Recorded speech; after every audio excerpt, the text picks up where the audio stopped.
আনন্দ আশ্রম ফাউন্ডেশনের পক্ষ থেকে উত্তরপ্রদেশের অযোধ্যায় শ্রীরামচন্দ্রের মন্দির উদ্বোধন উপলক্ষের জন্য খড়দহে করা হলো বিশেষ পূজার্চনা।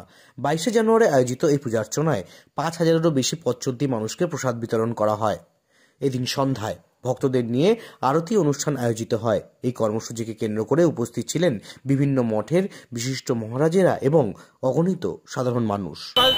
সকাল 10টার পর থেকে আমরা কর্মকাণ্ডে নেমে পড়ি।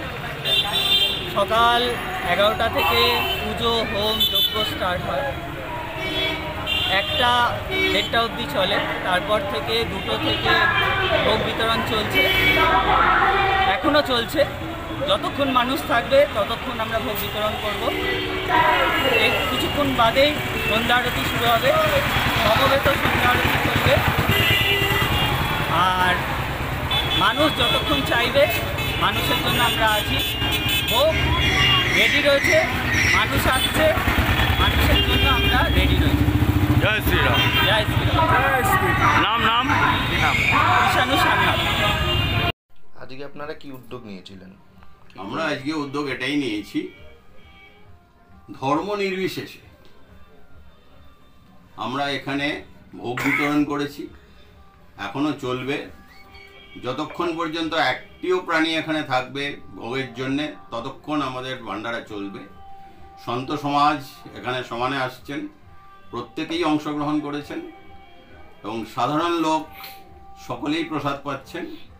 হোম যজ্ঞ নাম সব চলছে এবং সন্ধ্যেবেলায় আমাদের সমবেত আরতি একটা হবে এখানে, যেখানে আমরা আশা করছি 1000 লোক অন্তত একসঙ্গে আমরা আরতি করব রামলালার।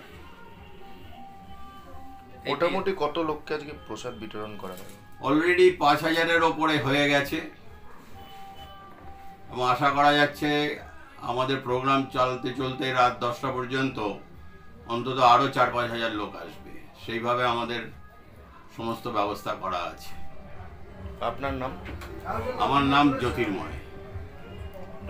জন্যে আর রামচন্দ্র হচ্ছেন সারা বিশ্বের মর্যাদা ঐক্যের একটা প্রতীক। যিনি অযোধ্যার চক্রবর্তী কুলসম্রাট, তিনি বনের জীবন কাটিয়েছেন একেবারে যোগী বেশে। তিনি চাইলে অযোধ্যা থেকে তার শান্তি মন্ত্রী সেনা ফোর্স নিয়ে যেতে পারতেন, কিন্তু তিনি তা করেননি। বনের জীবনে গিয়ে বনে যা সহজলভ্য, বনের মধ্যে পশুকুলের মধ্যে বানর একটু শ্রেষ্ঠ, সেই বানর দিয়ে সেনাবল তৈরি করেছেন। তার মানে রামচন্দ্রের লিডিং পাওয়ারটা একবার চিন্তা করুন। আবার আজকে দেখবেন হিন্দু পরিবারগুলো ভেঙে টুকরো টুকরো হয়ে যাচ্ছে, ভাইয়ে ভাইয়ে মিল নেই। কিন্তু আমরা যদি রামকে নিজের জীবনের আদর্শ গ্রহণ করি তাহলে দেখবেন এই যে ভাইয়ে ভাইয়ে সৌহার্দ্যবোধ, সৌভ্রাতৃত্ববোধ, এটা জেগে উঠবে মানুষের মধ্যে। আমরা যদি সীতার চরিত্রকে মায়েরা অনুধাবন করে, এই যে আজকে কথায় কথায় বিভিন্ন জায়গায় ডিভোর্সের মামলা শোনা যায়, সমাজ একটা কলুষিত অশান্ত জায়গায় চলে গেছে।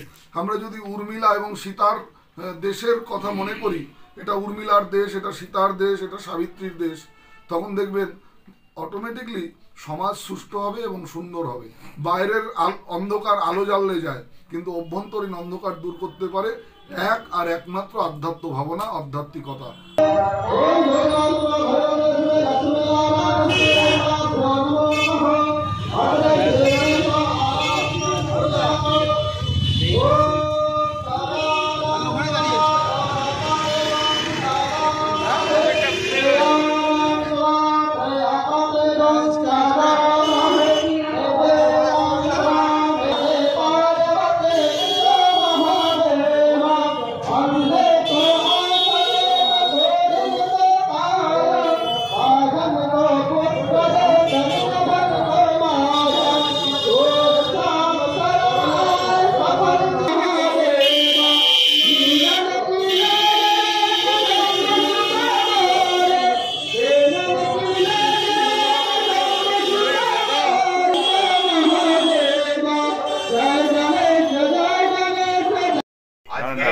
আজকের অনুষ্ঠানে এই অনুষ্ঠানটা আমরা দেখতে পারতাম না হয়তো আমাদের জীবনে, যদি এনাদের মতন আত্মা মানুষরা ওখানে গিয়ে রামলালার মন্দির স্থাপন না করতেন।